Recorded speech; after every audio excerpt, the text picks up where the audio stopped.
Most people operate under a dangerous delusion.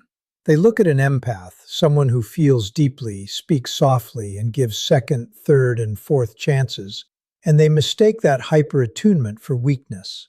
They treat the empath as a resource to be mined, an emotional dumpster to be filled, or a target to be manipulated. Here is the precise mistake you are making when you push an empath past their limit. You think you are dealing with someone who doesn't see what you're doing. In behavioral analysis, we study human mechanics. The average person notices roughly 10 to 15% of the behavioral microsignals happening in front of them at any given moment. An empath? Their nervous system operates as a high-definition radar. They aren't just listening to your words, they are processing the micro-tremors in your vocal pitch, the slight delay in your facial symmetry when you fake a smile, the drop in your pupil dilation when you manipulate a story, and the shift in your posture when you withhold the truth. For months, sometimes years, they absorb it. They let it slide not because they are stupid, but because their primary baseline code is connection. They give you space to adjust. They offer you chances to realign. They play dumb so you feel comfortable. And that is where your trap is set. While you think you're getting away with subtle disrespect, emotional manipulation, or calculated betrayal, something quiet and terrifying is happening inside their mind. The empath isn't just taking the hit, they are indexing you. They are subconsciously building a complete psychological and behavioral footprint of who you actually are behind your mask. They know your deepest insecurities, the exact triggers that set off your shame, the lies you tell yourself to sleep at night, and the precise mechanics of your ego. When you finally push an empath to their absolute edge, when you cross that invisible, uncrossable line, a switch flips. The emotional buffer collapses. The soft, absorbing exterior vanishes instantly, replaced by a cold, surgical, and absolute clarity. They don't throw a screaming fit. They don't engage in petty revenge. They don't yell, spam your phone, or beg for answers. They turn off. And when an empath turns off, you are no longer dealing with a person who cares. You are dealing with someone who now sees you purely as an objective pattern, and who possesses the exact master key to your entire psychological breakdown. What happens next isn't just a breakup or a lost friendship. It is a quiet, permanent execution of the relationship that will haunt your baseline self-esteem for years to come. Stay with me for the next few minutes, because if you have ever wondered what actually triggers this switch, how an empath's brain pivots from pure compassion to absolute psychological erasure, and why the aftermath always leaves the aggressor shattered, I am going to break down the exact behavioral blueprint step by step. If you walk away now, you risk making the single most costly mistake in your interpersonal life. Let's talk about power. In everyday human interactions, power is usually defined by who speaks louder, who acts tougher, or who can manipulate a situation to get what they want. Predators, covert narcissists, and self-absorbed personalities always operate under this definition. They search for people with high emotional availability, empaths, and they categorize them as easy prey. Why? Because an empath listens, an empath forgives, an empath absorbs the tension in the room so others don't have to feel uncomfortable. To an untrained observer, that looks like submissiveness. It looks like a lack of armor. But from a behavioral standpoint, empathy is not a vulnerability. It is an advanced sensory radar. An empath's brain possesses a hyper-developed network of mirror neurons. They process subtle, nonverbal data, vocal inflections, and emotional states at a speed and depth that average people cannot comprehend. When you lie to an empath, they usually know it the moment the words leave your mouth. When you play a passive-aggressive game, they see the underlying insecurity motivating it instantly. So why don't they call you out on the spot? Why do they let you get away with it? Because they are giving you grace. They operate on a default assumption that human beings are capable of growth. They choose peace over confrontation. They absorb your bad behavior because they are looking for the person behind your mask. You think you are winning a game.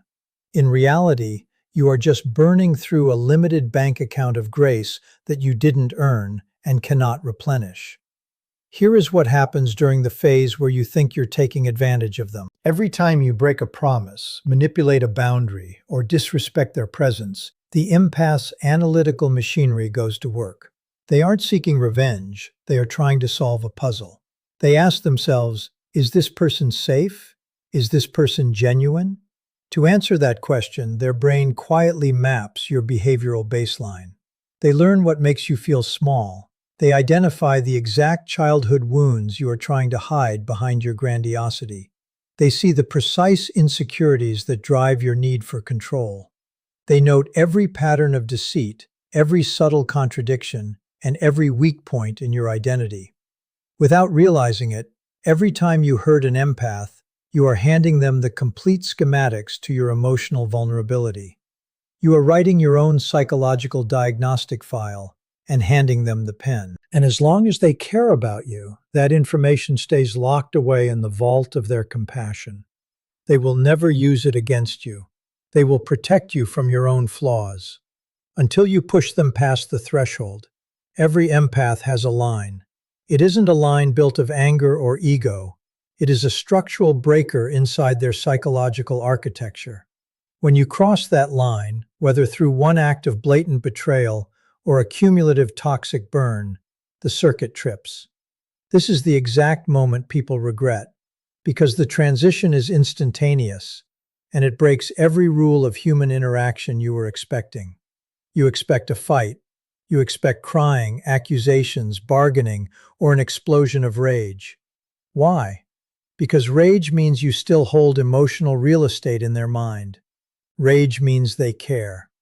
Instead, you get zero. The mirror neuron system that was constantly scanning, absorbing, and comforting you turns completely off. The warmth drains out of their eyes in real time. Their posture shifts from open and receptive to stone-cold, objective observation. They don't raise their voice. They don't engage in petty arguments. They look at you the exact same way a surgeon looks at a specimen on an operating table, with complete, unyielding neutrality. When an empath leaves, the regret doesn't hit you right away. In fact, if you have a high-ego personality, your initial reaction might be relief or smug victory. You think, they'll come back, they always do. Then day 3 hits, day 10, month 2, and the silence sets in.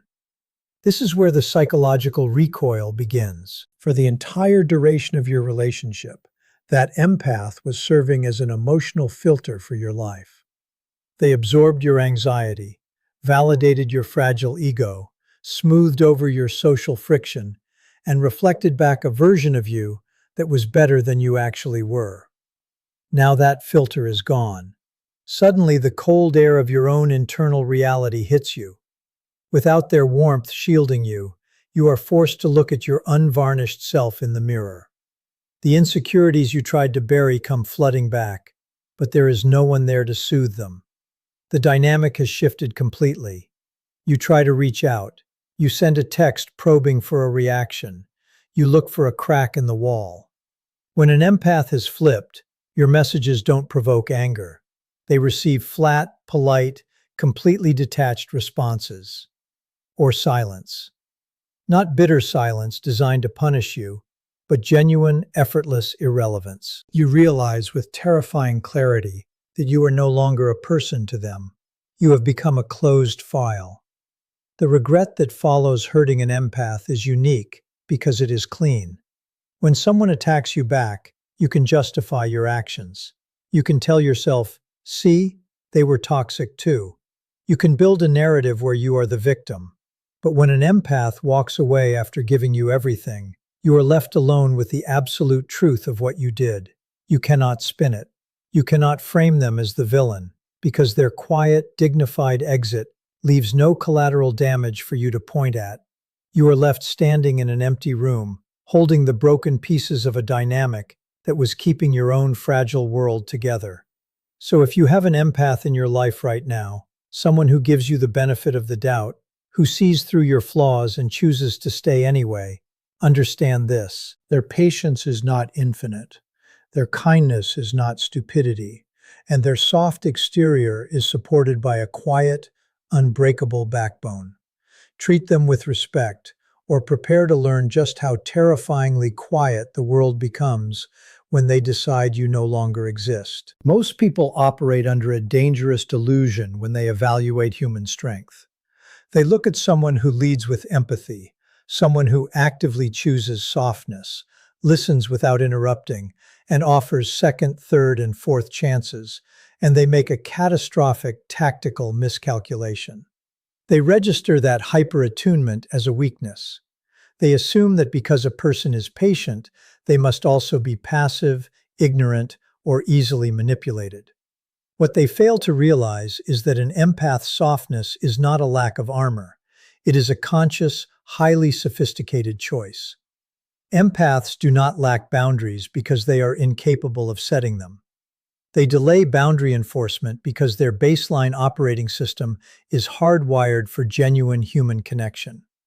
They are designed to seek common ground, to bridge psychological gaps, and to extend grace where others would immediately retreat into ego. When an empath lets a slight slide, when they overlook a manipulative comment, or when they absorb a moment of disrespect, it is almost never because it flew under their radar. It is because their default instinct is to give you room to self-correct. They are extending a line of credit from a bank of patience that you haven't earned, betting on the possibility that your better nature will eventually step forward. Mistaking that strategic patience for blindness or submissiveness is one of the single most dangerous errors you can make in any interpersonal dynamic. You assume you are getting away with something, while in reality, you are simply exhausting a finite reserve of tolerance. This misreading of behavioral cues creates a false sense of security in the aggressor, leading them deeper into a trap of their own making. This is precisely why understanding the internal architecture of an empath is a matter of psychological survival in relationships. The hidden truth that most people discover far too late is that behind that soft, absorbing exterior lies an incredibly resilient, razor-sharp mechanism. That mechanism does not stay dormant forever. It operates on an invisible threshold, a quiet point of no return built into the very core of their psychological structure. As long as you remain on the safe side of that line, the empath will continue to shield you, buffer your flaws, and absorb the friction you create. But the moment you push them across that line, the dynamic doesn't just shift, it undergoes a total system rewrite. The patience vanishes, the warmth evaporates, and the soft connector you thought you were taking advantage of disappears entirely, replaced by something cold, precise, and completely absolute.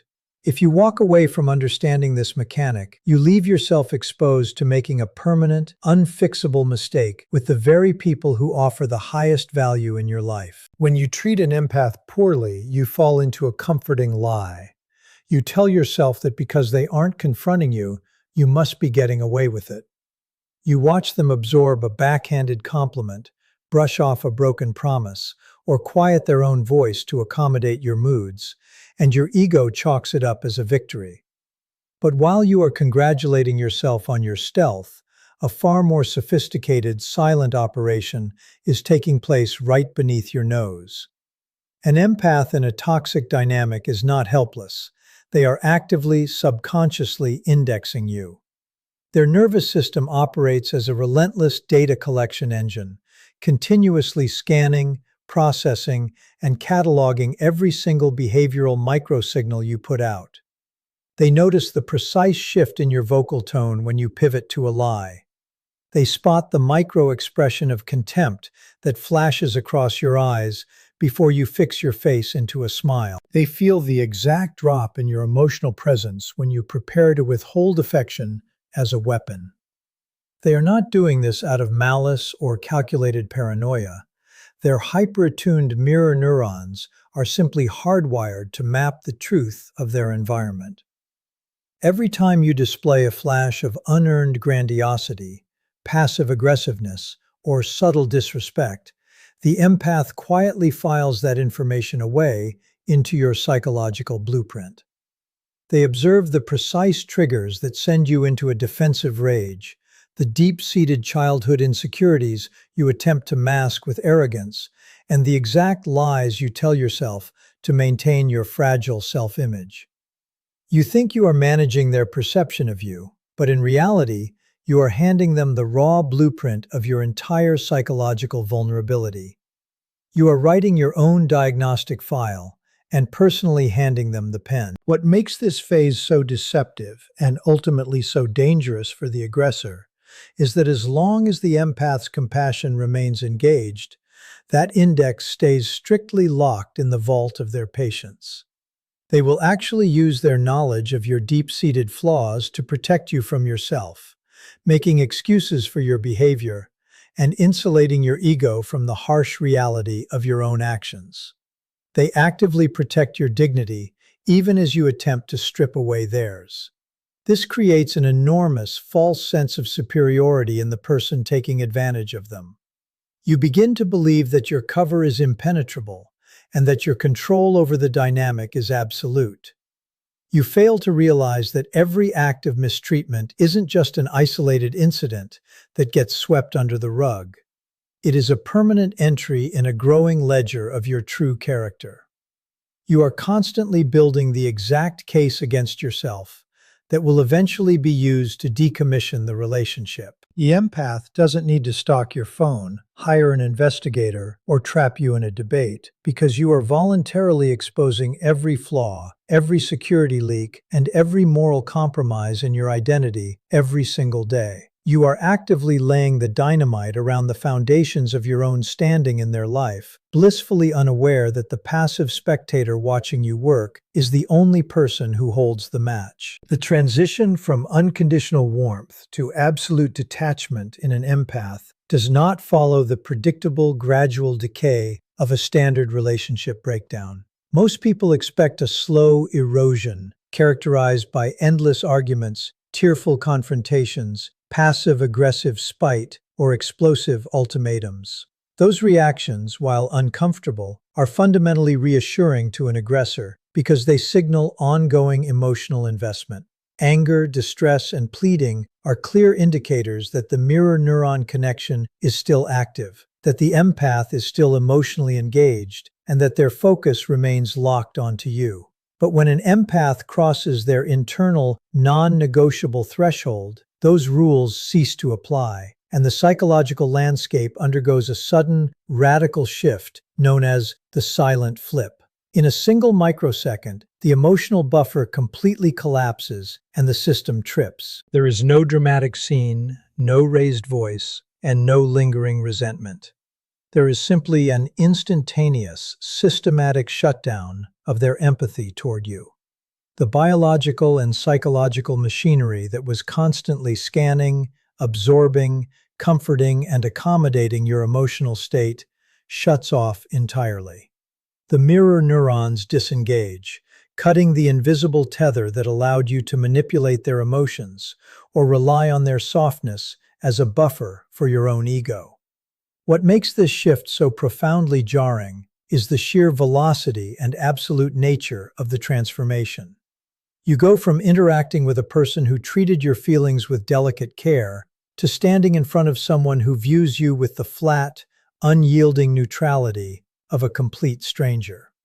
The sudden withdrawal of emotional projection creates an immediate vacuum, revealing a wall of quiet, surgical clarity. When you attempt to bait them into an argument, seek a reaction, or weaponize guilt, tactics that previously yielded deep emotional concern or defensive explanations, you are met with absolute zero.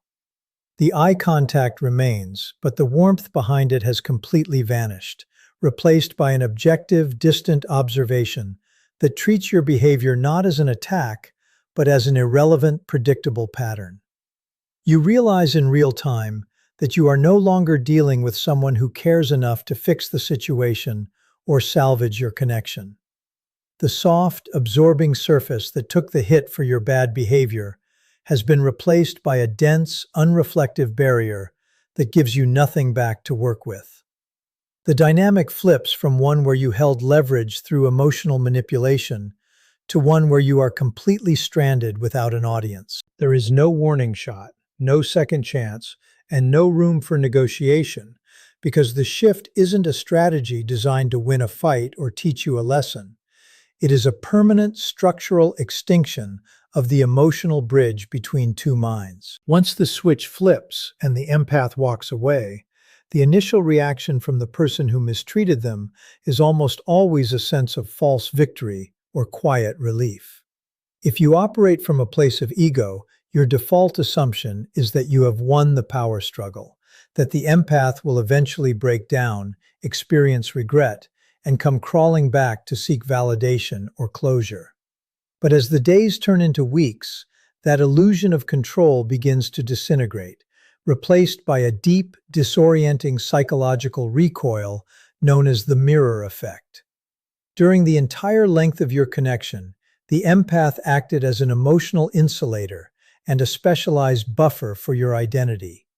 They consistently absorbed your free-floating anxiety, smoothed over your toxic behaviors, validated your fragile self-esteem, and projected back to you a refined, elevated version of who you were. They were the ones holding up an artificially softened mirror, allowing you to avoid facing the reality of your own character flaws, insecurities, and cruelty.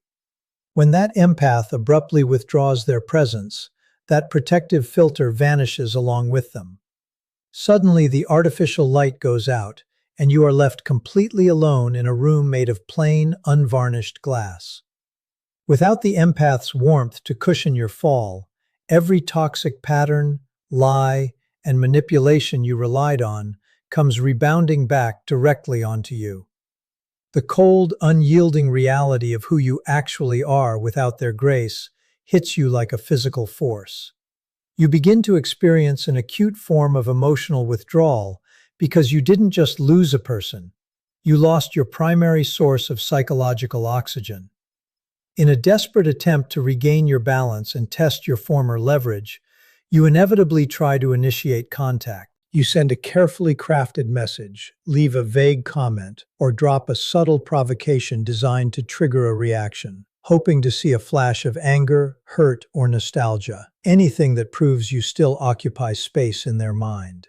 But when the mirror effect is fully active, your probes hit a wall of absolute, effortless detachment.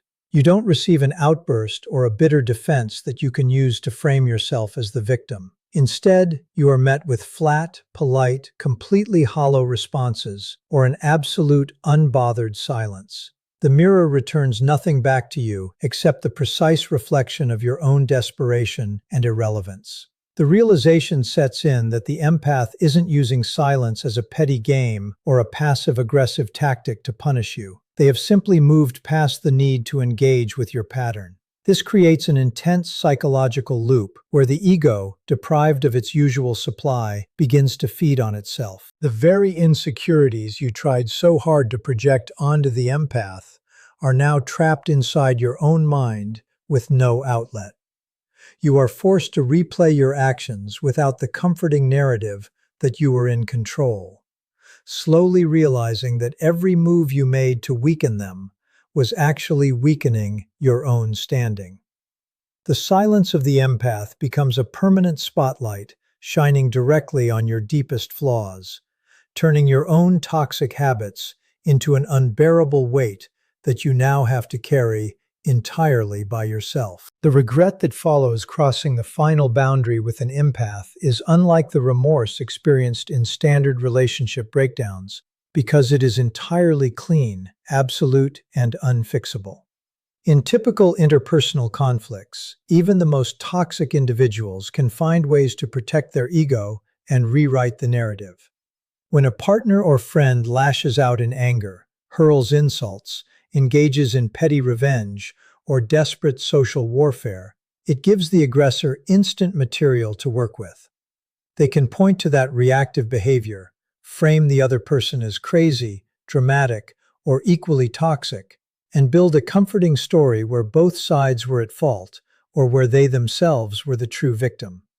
But an empath who has reached the terminal state leaves you with zero narrative leverage. They do not engage in smear campaigns, they do not sabotage your life, and they do not grant you the luxury of a screaming match to burn off your guilt. They simply execute a quiet, complete, and permanent erasure of your existence from their psychological landscape. You are left standing alone in the aftermath of a total collapse, forced to confront the unvarnished reality of your own actions without a single distraction or scapegoat.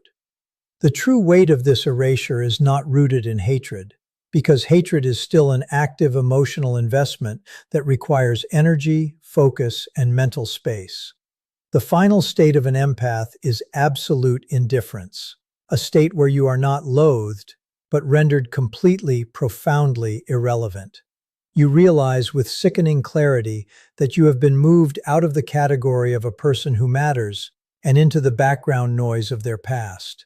Every attempt to reignite a spark of emotion, whether through apology, provocation, or manufactured crisis, falls completely flat against an unyielding wall of calm detachment. The tragic irony for the aggressor is that they spent the entire relationship treating the empath's endless patience as a renewable resource, only to discover that once that resource is depleted, it vanishes forever.